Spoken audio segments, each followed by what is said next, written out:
मूल कर्तव्य है कि भारतीय संविधान में मूल कर्तव्य पूर्व सोवियत संघ के संविधान से इसको लिया गया है। इसको सरदार स्वर्ण सिंह समिति की संस्तुति के आधार पर 42वें संवैधानिक संशोधन अधिनियम 1976 के द्वारा भाग 4 के क के तहत जोड़ा गया। ठीक, मूल कर्तव्य जो है कहाँ से लिया गया? पूर्व सोवियत संघ से लिया गया और इसको सरदार स्वर्ण सिंह समिति की संस्तुति के आधार पे 42वें संवैधानिक संशोधन अधिनियम 1976 के द्वारा भाग 4 के क के तहत जोड़ा गया। वर्तमान में भाग 4 के क के अनुच्छेद 51 के क कहाँ है? तो वर्तमान में भाग 4 के क के अनुच्छेद 51 के क के तहत जो है मौलिक कर्तव्यों की कुल संख्या कितना है? 11 है। मौलिक कर्तव्य कुल कितना है? 11 है। जबकि मूल संख्या जो है स्टार्टिंग में 10 थी इसकी। 11वां मूल कर्तव्य 86वें यानी कि 86वें संविधान संशोधन अधिनियम 2002 के द्वारा जोड़ा गया। मौलिक कर्तव्यों को प्रभावी बनाने के लिए वर्ष 1999 में जे.एस. वर्मा समिति, ठीक, 1999 में जे.एस. वर्मा समिति का गठन किया गया था।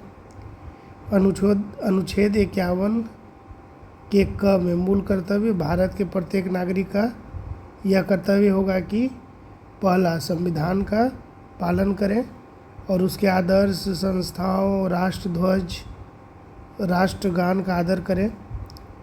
दूसरा क्या है? तो स्वतंत्रता के लिए हमारे राष्ट्रीय आंदोलन को प्रेरित करने वाले उच्च आदर्श को हृदय में संजोए रखें और उनका पालन करें। और ग क्या है? तो भारत की संप्रभुता, एकता और अखंडता की रक्षा करें और इसे अक्षुण्ण रखें। ठीक, ख ग हो गया। घ क्या है? तो देश की रक्षा करें और आह्वान किए जाने पर राष्ट्र की सेवा करें। ठीक है। अंग क्या है? तो भारत के सभी लोगों में समरसता और समान भ्रातृत्व की भावना का निर्माण करें, जो धर्म, भाषा और प्रदेश या वर्ग पर आधारित सभी भेदभाव से परे हो। ऐसी प्रथाओं का त्याग करें जो स्त्रियों के सम्मान के विरुद्ध हो। च क्या है? तो हमारी सामासिक संस्कृति की गौरवशाली परंपरा का महत्व समझें और उसका परिरक्षण करें। छ, प्राकृतिक पर्यावरण की, जिसके अंतर्गत वन, झील, नदी और वन जीव है, उसका रक्षा करें, उसका संवर्धन करें। प्राणी मात्र के प्रति ज, वैज्ञानिक दृष्टिकोण, मानववाद और ज्ञान अर्जन तथा सुधार की भावना का विकास करें। झ क्या है? सार्वजनिक संपत्ति को सुरक्षित रखें। फिर व्यक्तिगत और सामूहिक गतिविधियों के सभी क्षेत्रों में उत्कर्ष की ओर बढ़ने का सतत प्रयास करने। ठीक है। यदि माता पिता या संरक्षक हैं तो 6 वर्ष से 14 वर्ष की आयु वाले अपने यथास्थिति बालक या प्रतिपाल्य के लिए शिक्षा के अवसर प्रदान करें। अब ये क्वेश्चन नंबर 1, निम्नलिखित कथनों में से कौन सा या कौन से भारतीय नागरिक के मूल कर्तव्यों के विषय में सही है? ठीक, निम्नलिखित कथनों में से कौन सा या कौन से भारतीय नागरिक के मूल कर्तव्यों के विषय में सही है? तो इसमें तो न तो एक सही है न तो 2 सही है, दोनों मतलब गलत है। क्या क्या गलत है देख लो। तो इन कर्तव्यों को परिवर्तित करने के लिए एक विधायी प्रक्रिया है? कभी नहीं। मूल अधिकार के लिए होता है विधायी प्रक्रिया, मूल कर्तव्य के लिए कोई विधायी प्रक्रिया नहीं है। ये विधिक कर्तव्यों के साथ परस्पर संबंधित हैं? बिल्कुल नहीं। विधिक मतलब क्या हो गया? कानूनन जो सही है, मतलब कानून में जो हो गया, तो ये कानून में ही थोड़ी है, तो बस फॉलो करने का चीज़ है।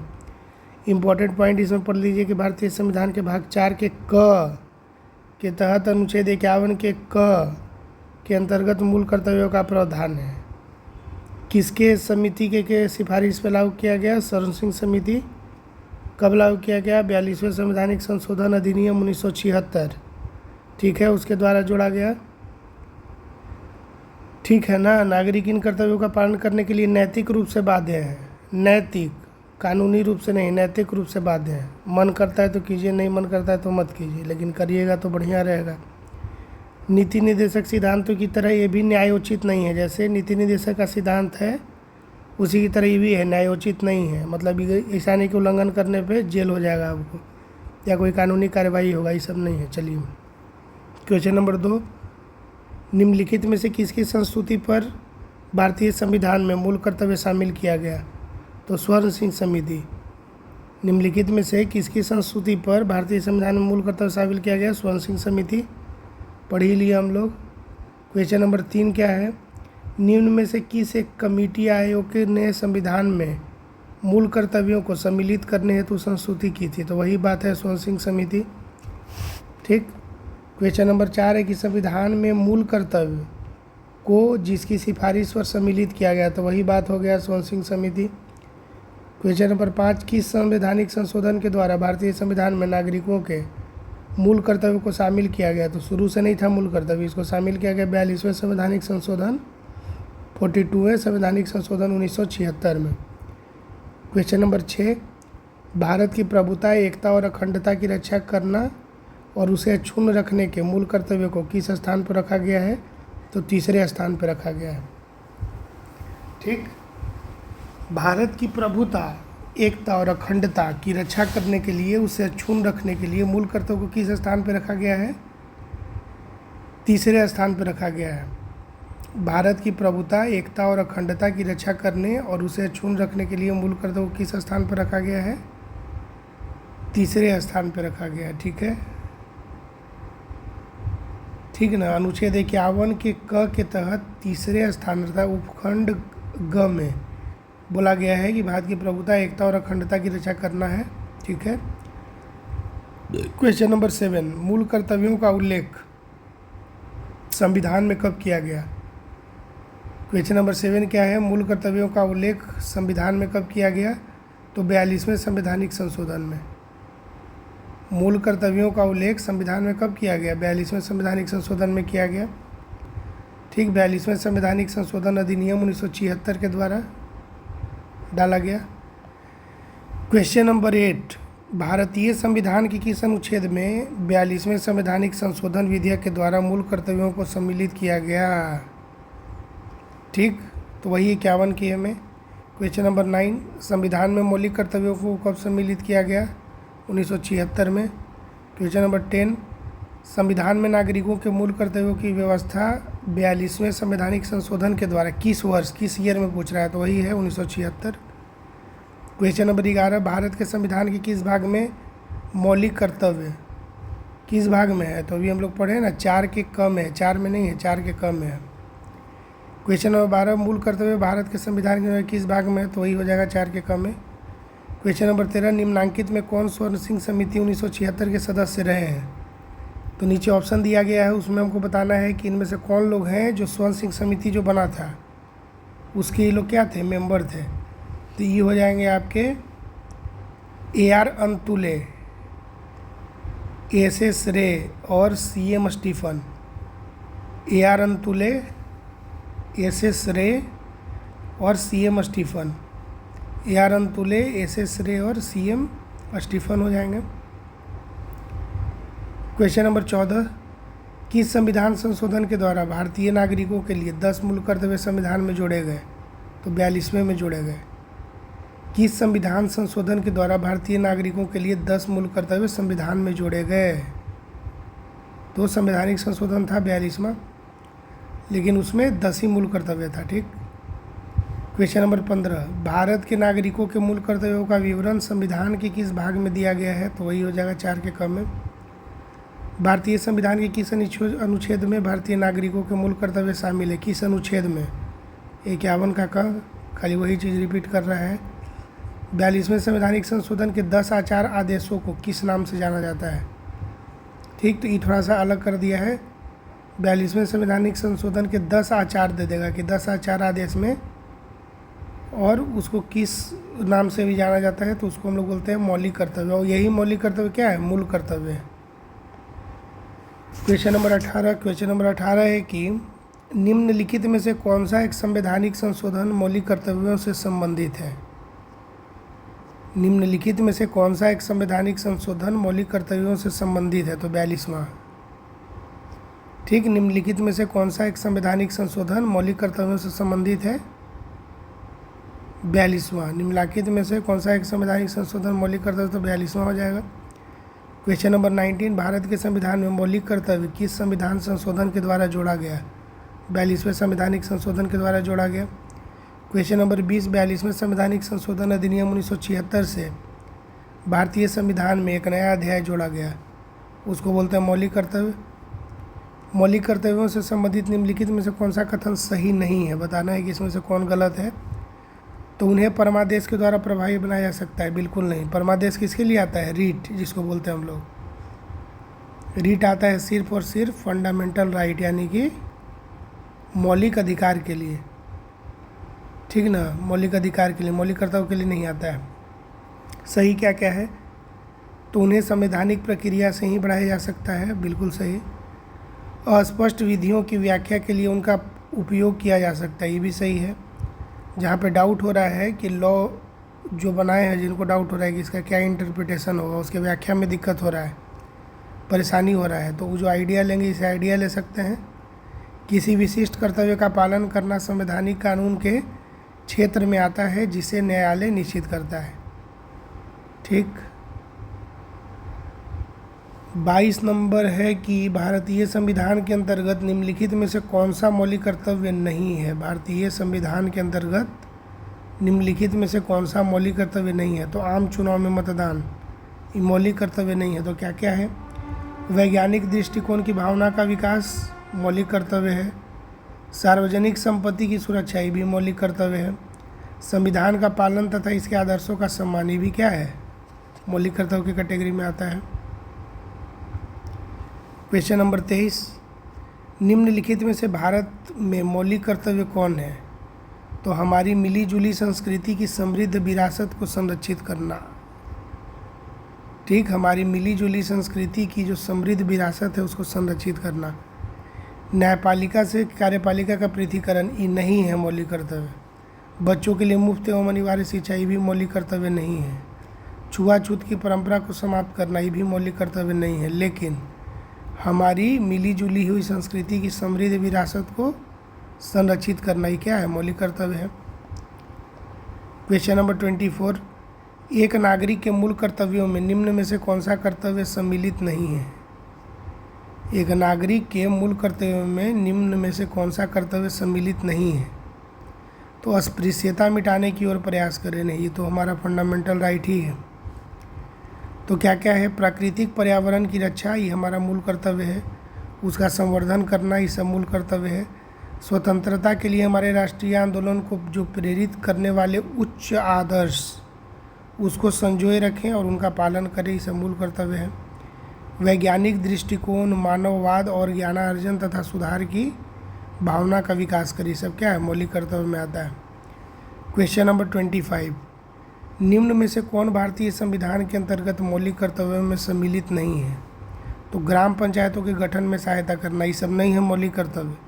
कन्फ्यूजिंग है, ये सब क्या है?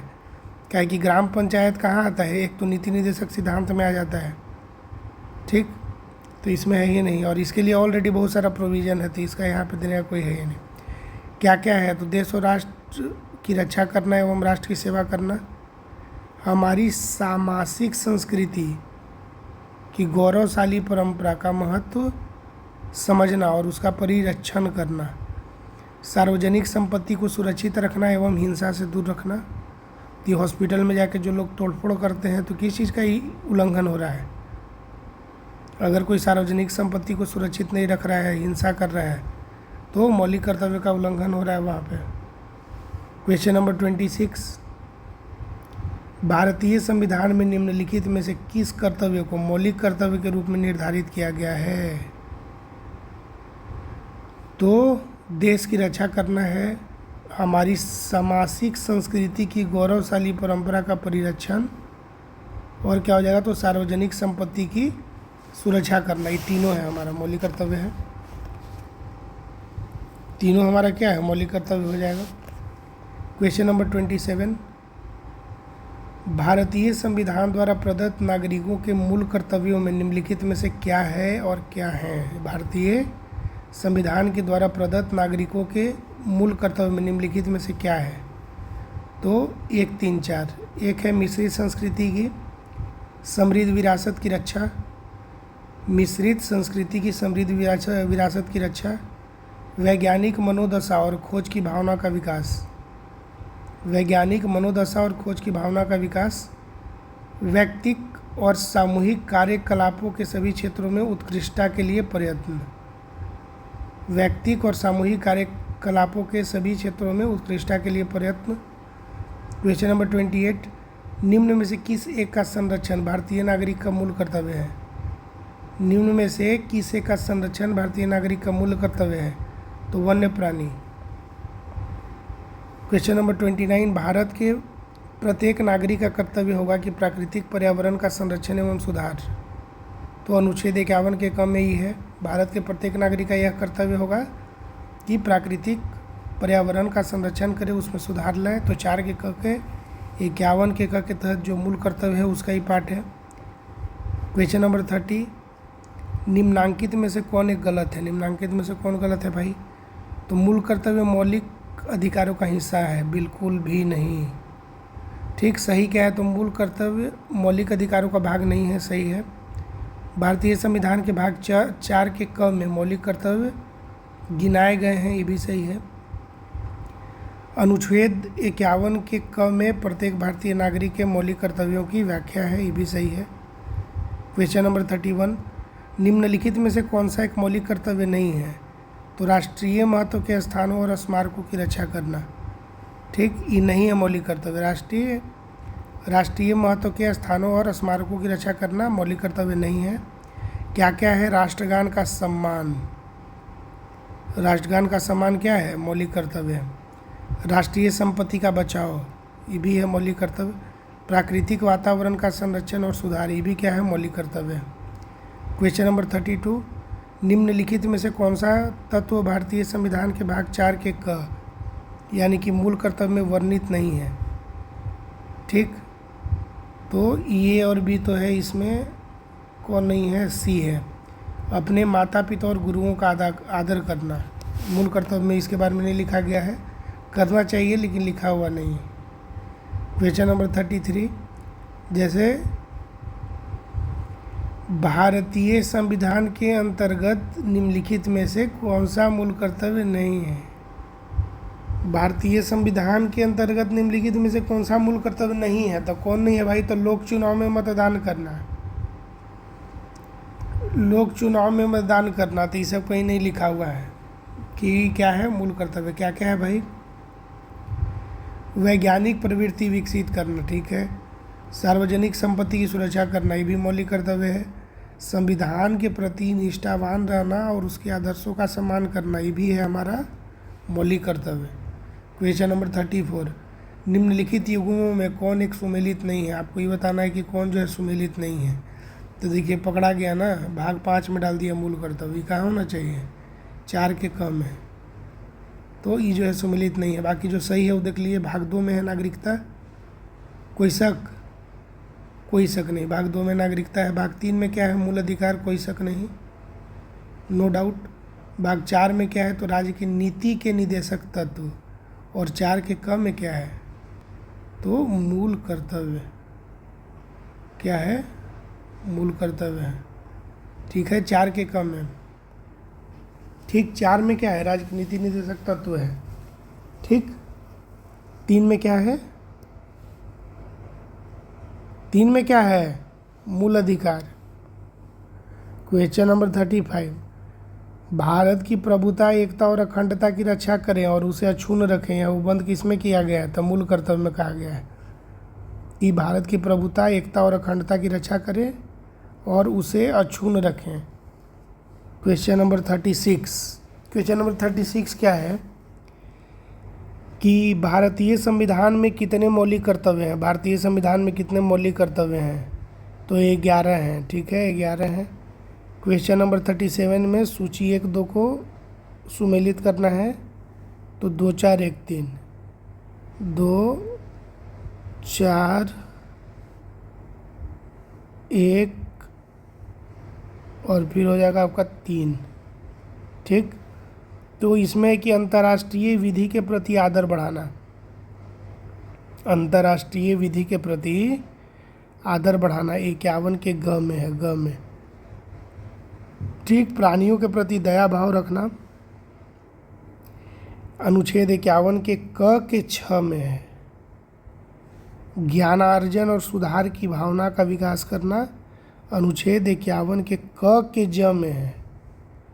और राज्य की लोक सेवाओं में न्यायपालिका को कार्यपालिका से पृथक करना अनुच्छेद 50 में है।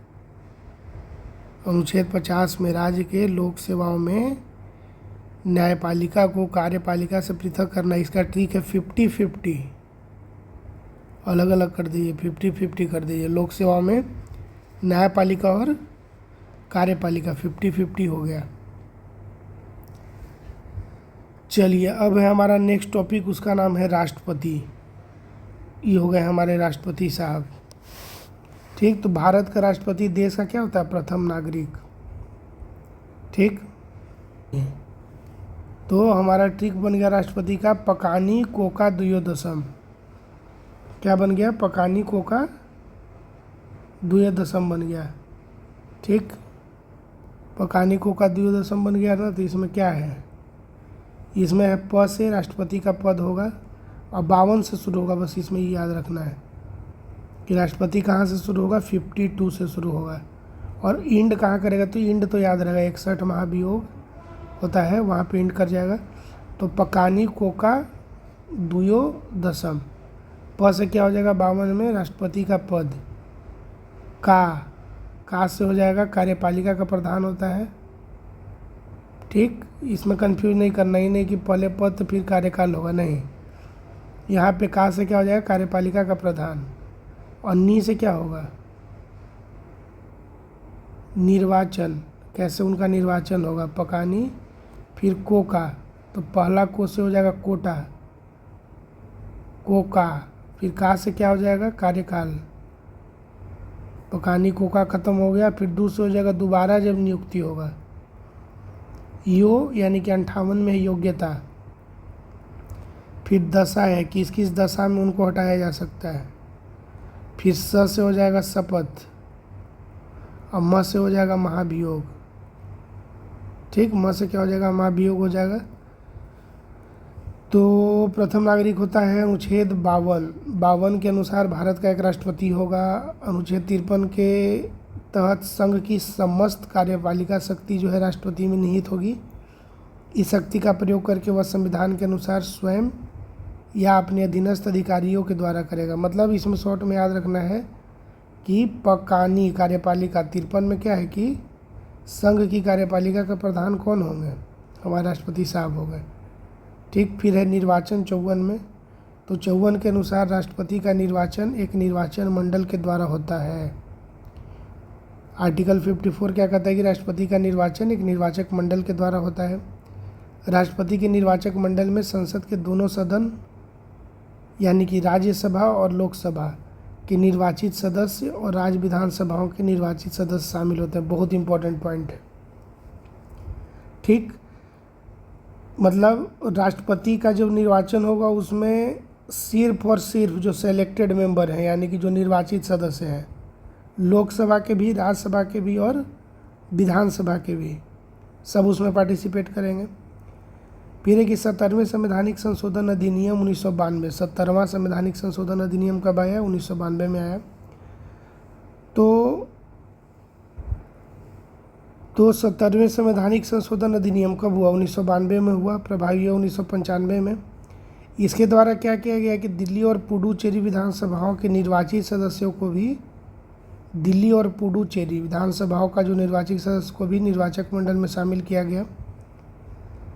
राष्ट्रपति के निर्वाचक मंडल में जम्मू और कश्मीर संघ राज्य क्षेत्र की विधानसभा के निर्वाचित सदस्यों को अभी शामिल नहीं किया गया है।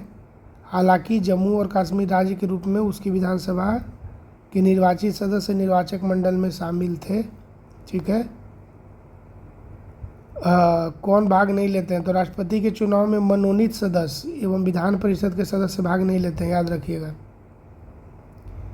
ठीक, राष्ट्रपति के चुनाव में मनोनीत सदस्य और विधान परिषद में तो खैर पूरा वही है, तो भाग नहीं लेते हैं। अनुच्छेद 55 का 3, अनुच्छेद 55 का 3 जो है क्या है? 52, 53, 54, 55 पकानी को कोटा क्या होगा? कोटा। अनुच्छेद 55 के अनुसार राष्ट्रपति का चुनाव अनुपातिक, मतलब उसमें कोटा क्या रेशियो क्या रहेगा, किसको कितना कोटा मिला है।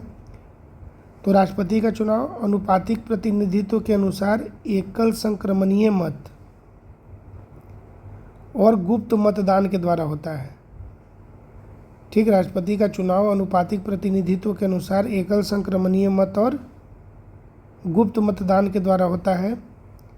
राष्ट्रपति चुनाव से संबंधित सभी विवादों की जांच और फैसले उच्चतम न्यायालय में होते हैं। राष्ट्रपति चुनाव से संबंधित जितना अगर मान लीजिए कोई विवाद हो गया तो और उसका जो फैसला उच्चतम न्यायालय में होगा तथा उसका फैसला क्या होगा, अंतिम होगा। राष्ट्रपति के चुनाव को इस आधार पर चुनौती नहीं दी जा सकती कि निर्वाचक मंडल अपूर्ण है। राष्ट्रपति के चुनाव को इस आधार पर चुनौती नहीं दी जा सकती कि निर्वाचक मंडल अपूर्ण है। फिर 58 है तो 52, 53, 54, 55, 56, 57, 58। ठीक, प कानी को का दुयो अब योग्यता का आ गया। 58 में क्या आएगा, 58 में राष्ट्रपति निर्वाचित होने के लिए अर्हता है, इसी को हम लोग बोलते हैं योग्यता। 58 में क्या रहेगा, योग्यता रहेगा। तो क्या है, भारत का नागरिक हो, 35 वर्ष की आयु पूरा कर चुका हो तथा लोकसभा का सदस्य निर्वाचित होने की योग्यता हो।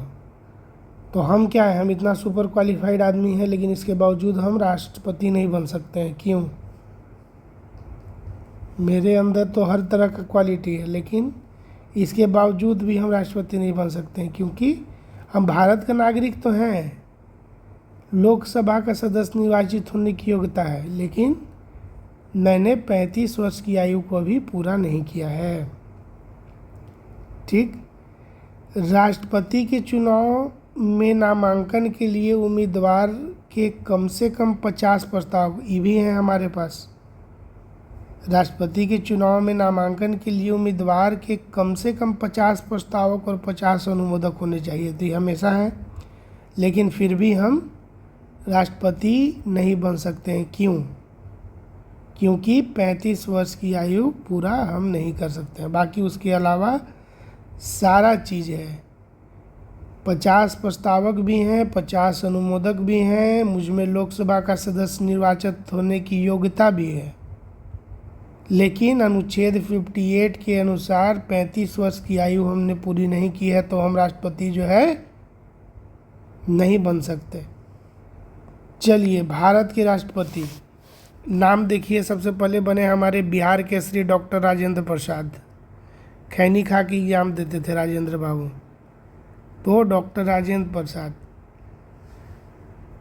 तो पद धारण किए 26 जनवरी 1950 को। ठीक है, तो बस हमको पहले याद रखना है, राजेंद्र प्रसाद आगे सबसे पहले, फिर आए सर्वपल्ली राधाकृष्णन और फिर आगे जाकिर हुसैन। ठीक, फिर आए बीबी गिरी, फिर आए मोहम्मद हिदायतुल्लाह, फिर आगे बीबी गिरी। ठीक, फिर फखरुद्दीन अली अहमद आए, फिर आए बीडी जत्ती, फिर आए नीलम संजीवा रेड्डी, फिर आए ज्ञानी जैल सिंह, फिर आए आर वेंकटरमन, फिर आए डॉक्टर शंकर दयाल शर्मा, फिर आए KR नारायणन, फिर आए डॉक्टर APJ अब्दुल कलाम, फिर आई प्रतिभा पाटिल, फिर आए प्रणब मुखर्जी और अब रामनाथ कोविंद। और द्रौपदी मुर्मू का नाम नहीं दिया हुआ है, अभी वर्तमान में कौन है, द्रौपदी मुर्मू। ठीक है, तो यहाँ पे हम लोग को ये देखना है, यहाँ पे जो काम का चीज़ है वो क्या है। सबसे पहले कौन बने, डॉक्टर राजेंद्र बाबू, सबको मालूम है। 2 बार देखिए कार्यवाही बने हैं, 2 बार कौन कौन बने हैं, बीबी गिरी बने हैं 2 बार, देख रहे हैं, 2 बार बने बीबी गिरी। राजेंद्र बाबू का भी रहा, 3 बार का रहा टर्म। ठीक है, और कोई है जो रिपीट किया है, और कोई रिपीट करने वाला तो नहीं लग रहा है। तो ये सब हो गया, ये सब याद रखना है। फिर याद रखना कि कार्यवाहक कौन कौन रहे। तो एक तो बीबी गिरी रहे कार्यवाहक रहे, फिर रहे मोहम्मद हिदायतुल्लाह। ठीक है, फिर रहे BD जत्ती। ठीक, तो BMB कार्यवाहक रहे BMB। सबसे पहले कौन रहे, बीबी गिरी, फिर हिदायतुल्लाह और फिर रहे BD जत्ती। ठीक है, और कार्यकाल व्यक्ति अनुसार 1 2 3 4, अच्छा ठीक है, हटाइए। आइए अब कहाँ है मामला फंस रहा है कि 50 प्रस्तावक हो गया था ना वो योग्यता में। अब देखिए तो वो सब चीज़ मेरे पास था, उधर क्या मिसिंग था, बस मेरा एज मिसिंग था। अब देखिए जमानत राशि के रूप में 15,000 रुपया जमा करना तो एनी टाइम रहता है मेरे पास, तो भी है। यदि उम्मीदवार कुल डाले गए मतों का 1/6 भाग प्राप्त करने में असमर्थ रहता है तो जमानत राशि जब्त कर ली जाती है। 1/6 भाग, मान लीजिए टोटल 600 वोट पड़ा, अब आपको 100 वोट भी नहीं मिला तो क्या होगा, जमानत राशि आपका 15,000 रुपया जब्त हो जाएगा। ठीक है। 56 में 52, 53, 54, 55, 56 प का नी को का, अब कार्यकाल का बात होगा। अनुच्छेद 56 में राष्ट्रपति की पदावधि पद ग्रहण करने की तारीख से 5 वर्ष, कार्यकाल कितना रहेगा, 5 वर्ष। ठीक है। फिर अनुच्छेद 56 के 1 के अनुसार भारत का राष्ट्रपति अपना त्यागपत्र, बहुत इंपॉर्टेंट लाइन है, राष्ट्रपति किसको देगा अपना त्यागपत्र, उपराष्ट्रपति को देगा। राष्ट्रपति किसको देगा अपना त्यागपत्र, उपराष्ट्रपति को देगा। उपराष्ट्रपति इसकी सूचना लोकसभा अध्यक्ष को तुरंत देगा। ठीक। उपराष्ट्रपति क्या करेगा, लोकसभा अध्यक्ष को देगा इसकी सूचना। भारतीय संविधान का अनुच्छेद 57 57, हाँ आप देखिए 52 है, 57 है, तो 52, 53, 54, 55, 56, 57 प का नी को का दू, अब दोबारा निर्वाचन के लिए होगा। 57 में राष्ट्रपति के पद के लिए किसी व्यक्ति के पुनः निर्वाचन, दोबारा पुनः निर्वाचन की पात्रता निर्धारित करता है। ठीक। 42वें संवैधानिक संशोधन अधिनियम 1976 के तहत राष्ट्रपति के निर्वाचन में जनसंख्या से तात्पर्य है वर्ष 1971 की जनगणना के द्वारा निर्धारित जनसंख्या। 84वां संवैधानिक संशोधन अधिनियम 2001 के द्वारा इसे वर्ष 2026 के पश्चात की पहली जनगणना के सुसंगत आंकड़े प्रकाशित होने तक के लिए निर्धारित कर दिया गया। ठीक है। 2001 में ही जब हुआ था 84वां संवैधानिक संशोधन, तो बोल दिया गया था कि अब 26 में जो पहला जनगणना वो उसके अनुसार एडजस्ट कर लेना है। अब आ गया 59, तो कैसे देखना है, उंगली पे गिनिए, 52, 53, 54, 55, 56, 57, 58, 59 प का नी को का दू यो द, दशा। ठीक। दशा, किस दशा में उसको हटाया जा सकता है उनको, तो अनुच्छेद 59 में दशा का चर्चा है। यदि संसद के किसी सदन का या किसी राज्य के विधानमंडल के किसी सदन का कोई सदस्य राष्ट्रपति निर्वाचित हो जाता है तो यह समझा जाएगा कि उसने उस सदन में अपना स्थान राष्ट्रपति के रूप में अपने पद ग्रहण की तारीख से रिक्त कर दिया है। अनुच्छेद 60 क्या आ जाएगा, शपथ। अनुच्छेद 60 में राष्ट्रपति के द्वारा शपथ या प्रतिज्ञान का प्रारूप वर्णित है। भारत के राष्ट्रपति को शपथ भारत का मुख्य न्यायाधीश या उसकी अनुपस्थिति में उच्चतम न्यायालय का उपलब्ध ज्येष्ठतम न्यायाधीश दिलाता है। तो अनुच्छेद 60 में क्या है, शपथ कौन दिलवाएगा, तो या तो उच्चतम न्यायालय के मुख्य न्यायाधीश, और अगर वो उपलब्ध नहीं है तो सबसे उसमें जो सीनियर मोस्ट जज है वो दिलवाएंगे। वर्तमान में राष्ट्रपति का वेतन 5 लाख रुपया प्रति माह है। राष्ट्रपति का वेतन भारत की संचित निधि यानी कि कॉन्सोलिडेटेड फंड ऑफ इंडिया से दिया जाता है। अब यही अनुच्छेद 56 में, तो 52, 53, 54, 55, 56 प का नी को का, कार्यकाल। 56 क्या बोल रहा है, 56 में कार्यकाल होता है, उसके अनुसार राष्ट्रपति पर महाभियोग संविधान के अतिक्रमण के पर चलाया जा सकता है। अनुच्छेद 61 क्या कहता है, अनुच्छेद 61 जो है, अनुच्छेद 61 में राष्ट्रपति पर महाभियोग यानी कि इम्पीचमेंट की प्रक्रिया का उल्लेख है। 61 में पकानी को का दुयो दसम लास्ट में 61 क्या है, महाभियोग की प्रक्रिया है। 61 के 2 के अनुसार महाभियोग का आरोप तब तक नहीं लगाया जाएगा जब तक कि ऐसा आरोप लगाने की प्रस्तावना किसी ऐसे संकल्प में अंतर्विष्ट नहीं है जो कम से कम 14 दिन की ऐसी लिखित सूचना को दिए जाने के पश्चात प्रस्तावित किया गया हो। ठीक। तो इसका मतलब है कि इस प्रकार 14 दिन की अग्रिम सूचना आपको देना होगा। उसके साथ ही संकल्प पर सदन की कुल सदस्य संख्या के कम से कम 1/4 सदस्यों के हस्ताक्षर भी होने चाहिए तथा उस सदन की कुल सदस्य संख्या में के कम से कम 2/3 बहुमत के द्वारा ऐसा संकल्प पारित भी होना चाहिए। अनुच्छेद 62 के अनुसार क्या है, तो यदि राष्ट्रपति पद की रिक्ति राष्ट्रपति की मृत्यु, पद त्याग या पद से हटाए जाने के कारण हुई है तो पद रिक्ति को भरने के लिए निर्वाचन रिक्ति होने की तारीख के पश्चात यथाशीघ्र और प्रत्येक दशा में सबसे इम्पोर्टेंट क्या है, 6 माह 6 माह बीतने से पहले किया जाएगा। ठीक। यदि मृत्यु, त्यागपत्र अथवा हटाए जाने की स्थिति में राष्ट्रपति का पद रिक्त हो तो पद का कार्यभार उपराष्ट्रपति संभालेगा। कौन संभालेंगे? उपराष्ट्रपति संभालेंगे। यदि किन्हीं कारणों से उपराष्ट्रपति भी उपलब्ध नहीं है तो उच्चतम न्यायालय का मुख्य न्यायाधीश, या वो भी नहीं है तो वरिष्ठतम न्यायाधीश राष्ट्रपति के कार्यों को संपादित करेगा। अनुच्छेद 77 क्या है, तो अनुच्छेद 77 के अनुसार भारत सरकार के समस्त कार्यपालिका कृत्य राष्ट्रपति के नाम से किए जाते हैं। अनुच्छेद 78 में राष्ट्रपति को जानकारी देने आदि के संबंध में प्रधानमंत्री का जो कर्तव्य है वर्णित है। 86 अनुच्छेद 86 में संसद के सदनों में अभिभाषण का और उनको संदेश भेजने का राष्ट्रपति का अधिकार वर्णित है। 87 में ही है कि राष्ट्रपति लोकसभा के प्रत्येक आम चुनाव के बाद प्रथम सत्र के आरंभ में तथा प्रत्येक वर्ष के प्रथम सत्र के आरंभ में एक साथ संवेद संसद के दोनों सदनों में अभिभाषण करेंगे। 108 बोलता है कि राष्ट्रपति कुछ दशाओं में संसद के दोनों सदनों का संयुक्त अधिवेशन बुला सकते हैं। अनुच्छेद 111 क्या कहता है, तो उसके अंतर्गत प्रावधान है कि राष्ट्रपति संसद के दोनों सदनों द्वारा पारित विधेयक पर स्वीकृति प्रदान करेंगे। 111 कहता है यह अपनी स्वीकृति रोक लेगा अथवा विधेयक धन विधेयक के अलावा पुनर्विचार हेतु संसद को लौटा देगा। ठीक है। यदि विधेयक सदनों द्वारा संशोधन सहित या उसके बिना फिर से पारित कर दिया जाता है और राष्ट्रपति के समक्ष पुनः प्रस्तुत किया जाता है तो राष्ट्रपति उस पर स्वीकृति नहीं रोकेगा। राष्ट्रपति धन विधेयक को पुनर्विचार हेतु नहीं लौटा सकता है।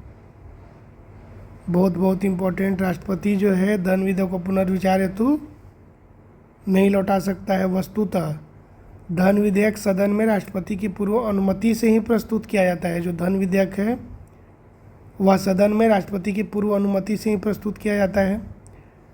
राष्ट्रपति की स्वीकृति के बाद ही विधेयक कानून बनते हैं। राष्ट्रपति के स्वीकृति के बाद ही विधेयक जो है कानून का रूप लेगा।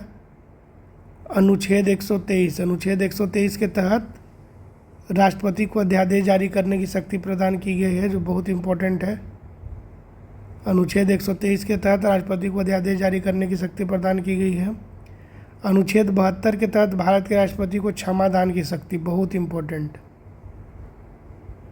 अनुच्छेद 72 के तहत राष्ट्रपति को क्षमादान की शक्ति प्रदान की गई है। अनुच्छेद 143 के तहत राष्ट्रपति को उच्चतम न्यायालय से परामर्श का अधिकार दिया गया है। ठीक, अनुच्छेद 143 के तहत राष्ट्रपति को उच्चतम न्यायालय से परामर्श का अधिकार दिया गया है 143 में। और अनुच्छेद 53 के 2 के तहत भारत का राष्ट्रपति तीनों सेनाओं, थल सेना, वायुसेना, नौसेना का प्रधान सेनापति होता है। राष्ट्रपति राष्ट्र का प्रतिनिधित्व करता है परंतु राष्ट्र का नेतृत्व नहीं करता। राष्ट्रपति राष्ट्र का प्रतिनिधित्व करता है परंतु राष्ट्र का नेतृत्व नहीं करता। कितना बड़ा बात है, प्रतिनिधित्व करता है, नेतृत्व नहीं करता है। किसी भौगोलिक क्षेत्र को अनुसूचित क्षेत्र घोषित करने का संवैधानिक अधिकार राष्ट्रपति के पास है। निम्नांकित में से कौन भारतीय गणतंत्र का प्रमुख है? निम्नांकित में से कौन भारतीय गणतंत्र का प्रमुख है? तो भारत के राष्ट्रपति हैं। क्वेश्चन नंबर 2, निम्न कथनों पर विचार कीजिए। पहला क्या है, भारत का राष्ट्रपति ब्रिटिश राजा से भिन्न है। दूसरा है कि भारत के राष्ट्रपति का पद अमेरिका के राष्ट्रपति से मिलता है। ठीक है, तो इस पर क्या होगा कमेंट भाई? इस पर कमेंट होगा कि ए सही है परंतु आर गलत है। मतलब कि भारत का जो राष्ट्रपति है वह ब्रिटिश राजा से क्या है, भिन्न है। ये बात सही है, दिस इज राइट। और गलत क्या है, तो भारत के राष्ट्रपति का पद अमेरिका के राष्ट्रपति से मिलता है, ये रॉन्ग है। मतलब दोनों में से किसी से नहीं मिलता है। इसका क्या मतलब हुआ कि नाइदर ब्रिटेन नॉर अमेरिका, दोनों में से किसी से रिजेंबल नहीं करता है, लेकिन लिया गया है कहाँ से, ठीक। तो इसमें कि भारत का राष्ट्रपति निर्वाचित होता है, लेकिन ब्रिटेन का राजा जो है क्या है, वंशानुगत होता है, अतः दोनों भिन्न हो गए यहाँ पे।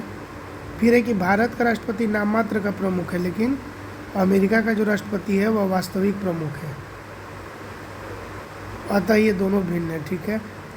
नीचे दो वक्तव्य दिए गए हैं। एक है कि संघीय कार्यपालिका का मुखिया भारत का राष्ट्रपति होता है। जो संघीय कार्यपालिका का मुखिया है भारत का राष्ट्रपति होता है। रीजन है कि राष्ट्रपति की शक्तियों की कोई सीमा नहीं है, ठीक है। तो आंसर हो जाए कि ए सही है लेकिन आर गलत है, यानी कि संघीय कार्यपालिका का मुखिया भारत का राष्ट्रपति होता है, सही है, ठीक। संघीय कार्यपालिका का मुखिया भारत का राष्ट्रपति होता है, लेकिन गलत क्या है कि राष्ट्रपति की शक्तियों की कोई सीमा नहीं होती, ऐसा नहीं है, सीमा होता है। क्वेश्चन नंबर 4, भारत के राष्ट्रपति अपनी शक्तियों का प्रयोग करते हैं तो सीधे अथवा अपने अधीनस्थ अधिकारियों के द्वारा। भारत के राष्ट्रपति अपनी शक्तियों का प्रयोग करते हैं सीधे अथवा अपने अधीनस्थ अधिकारियों के द्वारा। क्वेश्चन नंबर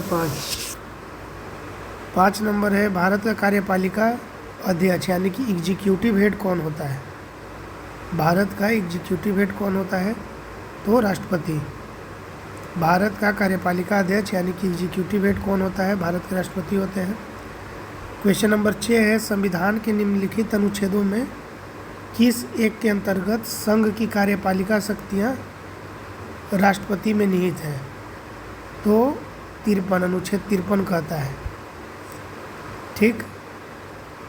संविधान के निम्नलिखित अनुच्छेद के अंतर्गत संघ की कार्यपालिका की शक्तियाँ राष्ट्रपति में निहित है, 53 में है।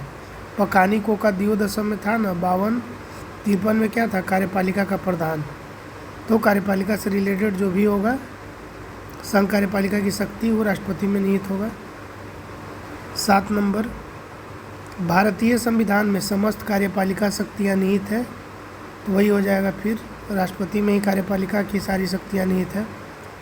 क्वेश्चन नंबर 8, भारतीय संविधान में केंद्रीय सरकार की अधिशासी शक्तियों को किस में निहित किया गया है। भारत संविधान में केंद्रीय सरकार की अधिशासी शक्तियों को किस में निहित किया गया है, तो भारत के राष्ट्रपति में। क्वेश्चन नंबर 9 है, कथन संघ की कार्यपालिका शक्तियाँ भारत के राष्ट्रपति में निहित है, सही है।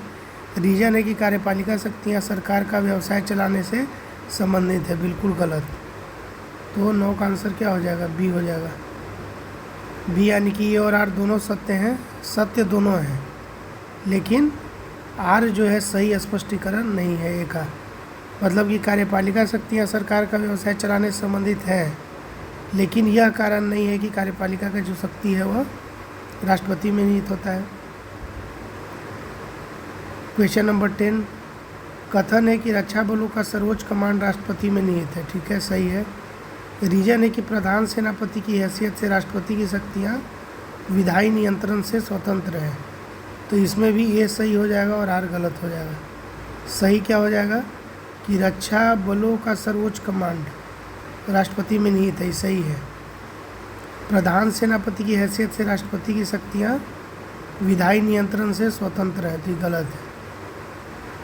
क्वेश्चन नंबर 11, वह राष्ट्र का प्रतिनिधित्व करता है परंतु राष्ट्र का नेतृत्व नहीं करता, यह उक्ति निम्न में से किस पर लागू होती है, तो राष्ट्रपति पर लागू होती है। क्वेश्चन नंबर 12, भारत में राष्ट्रपति का निर्वाचन किस प्रकार होता है, अप्रत्यक्ष मतदान से। भारत में राष्ट्रपति का निर्वाचन किस प्रकार होता है, अप्रत्यक्ष मतदान से, ठीक। क्वेश्चन नंबर 13, कथन है कि भारत का राष्ट्रपति अप्रत्यक्ष निर्वाचन से चुना जाता है, अप्रत्यक्ष निर्वाचन से चुना जाता है, सही है। रीजन एक निर्वाचक मंडल की व्यवस्था है जो संसद के दोनों सदनों और राज्यों की विधानसभाओं के निर्वाचित सदस्यों को मिलाकर बनता है। ठीक, तो इसमें ए और आर दोनों सही हो जाएगा। ठीक है, और आर जो है सही स्पष्टीकरण भी है। मतलब भारत का राष्ट्रपति अप्रत्यक्ष निर्वाचन से चुना जाता है, तो सही है। और हम लोग क्या पढ़े थे कि जो निर्वाचक मंडल जो चुनेगा, जो निर्वाचित करेगा राष्ट्रपति को, जो वोट करेगा, वो कौन, इसको पावर दिया गया है, तो राज्यों की विधानसभाओं का जो निर्वाचित सदस्य, दोनों सदनों का, एक तो लोकसभा हो गया, एक हो गया राज्यसभा, और जब राज्य के लेवल पे आ गए तो हो गया विधानसभा। तो तीनों का जो निर्वाचित सदस्य है इसमें पार्टिसिपेट करेगा। क्वेश्चन नंबर 14, भारत में राष्ट्रपति का चुनाव किया जाता है तो एकल हस्तांतरणीय मत प्रणाली के द्वारा और अनुपातिक मत प्रणाली, इसको दोनों बोलते हैं। एकल हस्तांतरणीय मत प्रणाली और अनुपातिक मत प्रणाली दोनों हो जाएगा। क्वेश्चन नंबर 15, राष्ट्रपति के निर्वाचक मंडल के सदस्य होते हैं तो संसद के दोनों सदनों के निर्वाचित सदस्य, सभी राज्यों की विधानसभाओं के निर्वाचित सदस्य, दिल्ली और पुडुचेरी विधानसभाओं के निर्वाचित सदस्य।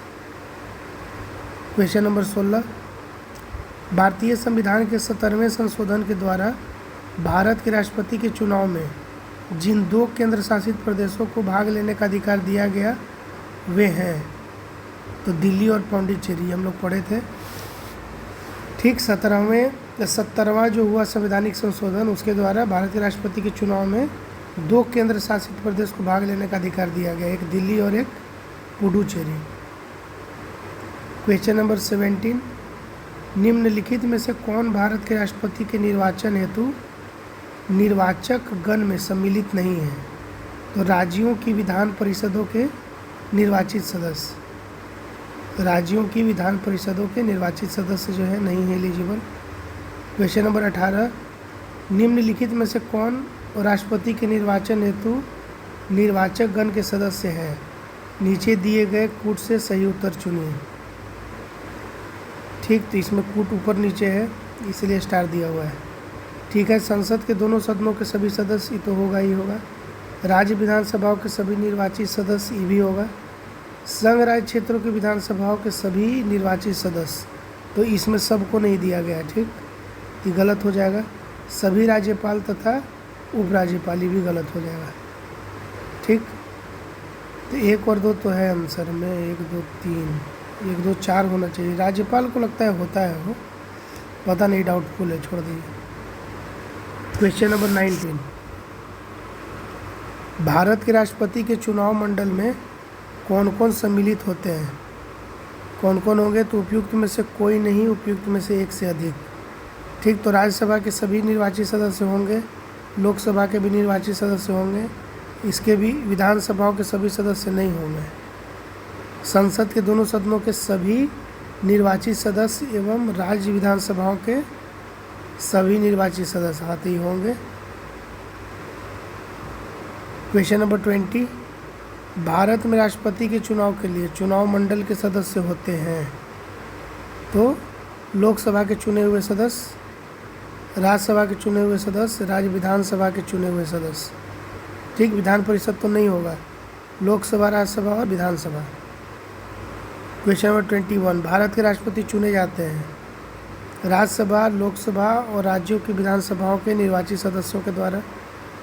राज्यसभा, लोकसभा और राज्यों की विधानसभाओं के निर्वाचित सदस्य।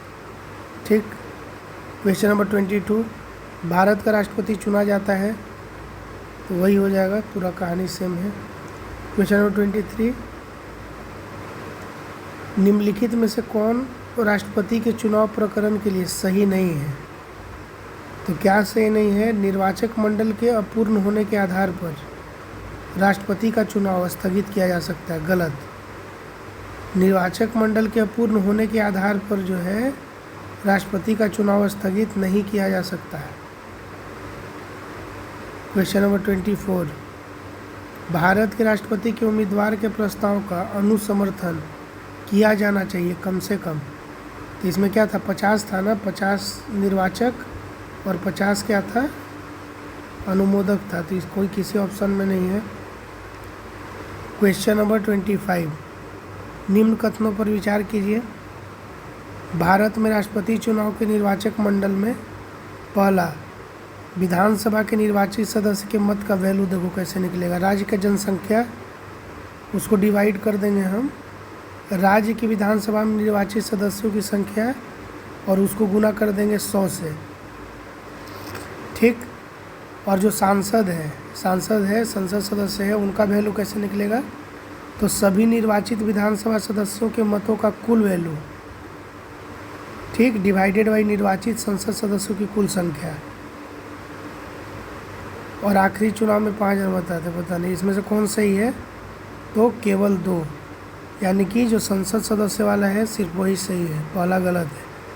क्या है, तो सांसद का जो वैल्यू होगा वोट का, सभी निर्वाचित विधानसभा सदस्यों का टोटल जो मत है उसका कुल मान डिवाइडेड बाई निर्वाचित संसद सदस्यों की कुल संख्या, ठीक।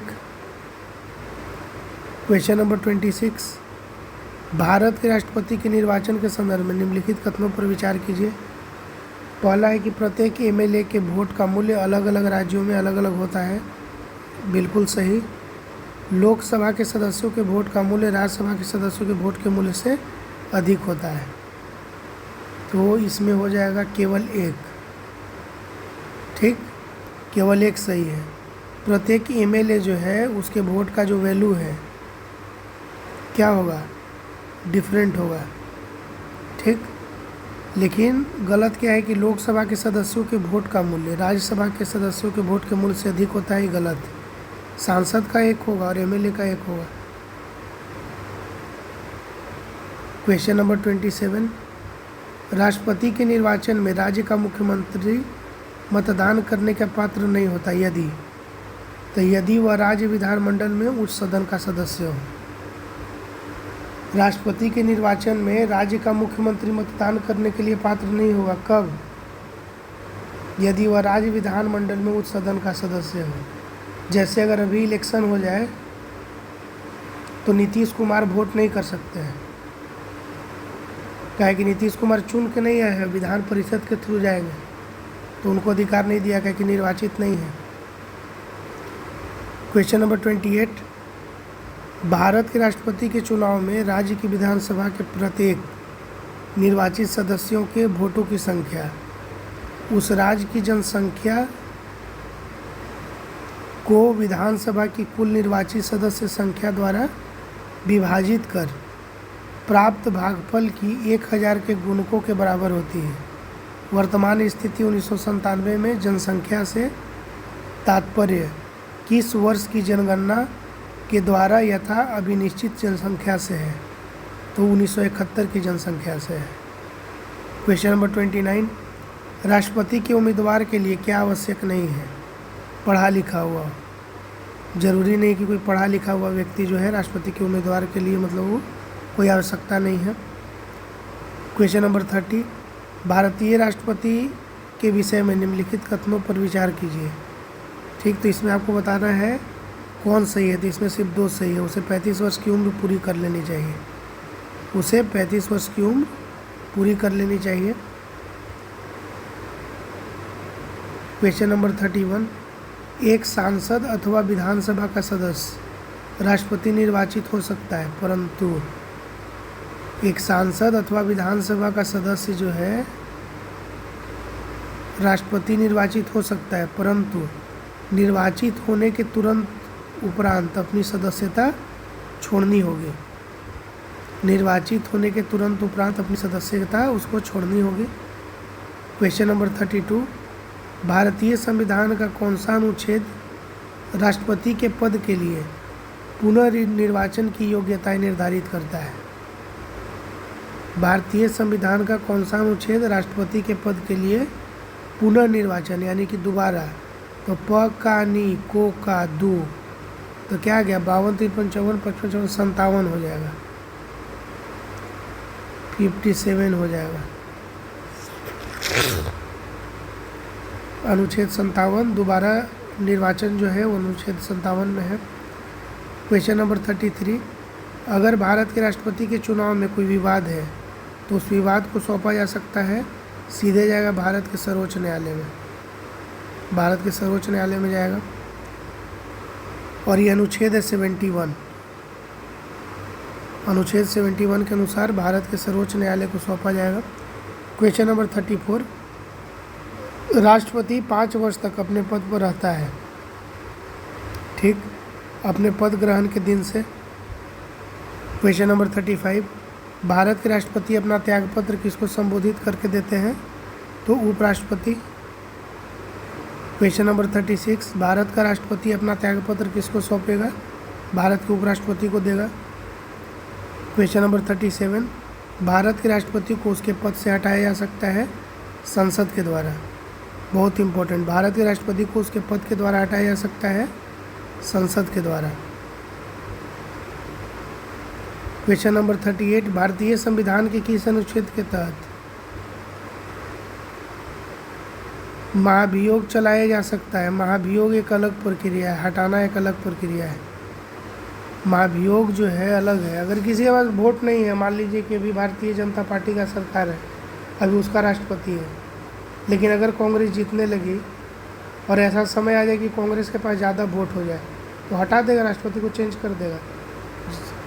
भारतीय संविधान के किस अनुच्छेद के तहत राष्ट्रपति पर महाभियोग चलाया जा सकता है, तो 61, पकानी कोका दुयो दसम, लास्ट में आ रहा था।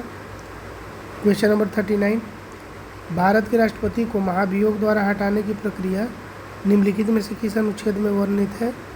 महाभियोग किसमें है, अनुच्छेद 61 में है, 61। क्वेश्चन नंबर 40, भारत के राष्ट्रपति को कार्य अवधि की समाप्ति से पूर्व भी पद से हटाया जा सकता है, ठीक, तो महाभियोग लगा के हटाया जा सकता है। क्वेश्चन नंबर 41, राष्ट्रपति पर महाभियोग का आरोप संसद के किस सदन के द्वारा लगाया जा सकता है, तो संसद के किसी भी सदन के द्वारा। ये भी इम्पोर्टेंट क्वेश्चन है। राष्ट्रपति पर महाभियोग का आरोप संसद के किस सदन के द्वारा लगाया जा सकता है, तो संसद के किसी भी सदन के द्वारा।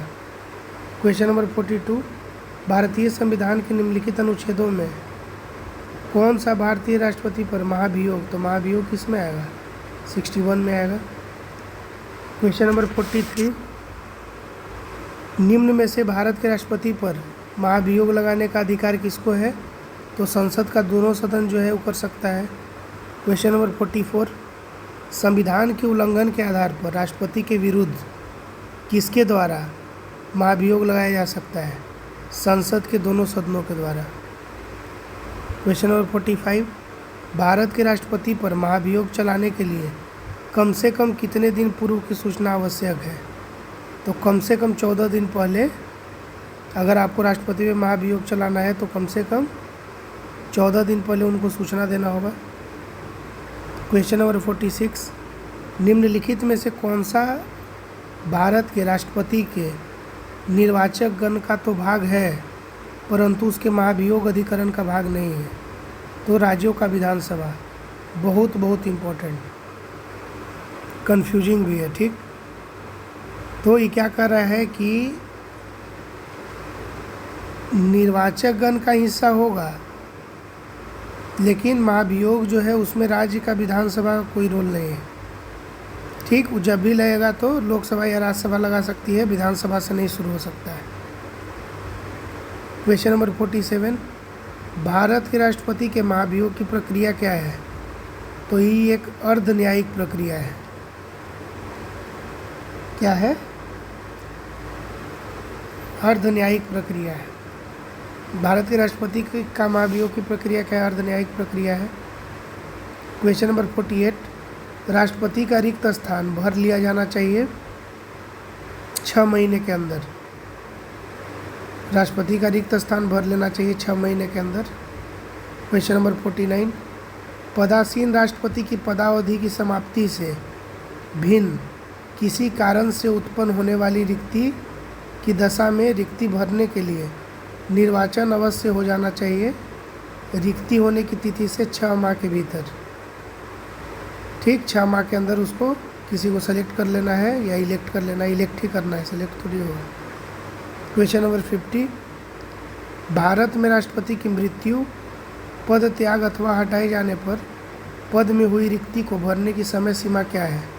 वही 6 माह। क्वेश्चन नंबर 51, जब राष्ट्रपति मृत्यु, त्यागपत्र, पदच्युत या अन्य कारणों से अपने कर्तव्यों को नहीं निभा सकता है तो उपराष्ट्रपति कितने समय तक राष्ट्रपति के रूप में, क्या बोल रहा है कि उपराष्ट्रपति कितने समय तक राष्ट्रपति के रूप में कार्य करता है? तो 6 माह तक।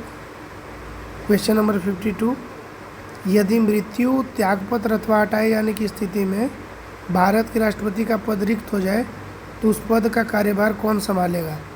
तो उपराष्ट्रपति संभालेंगे।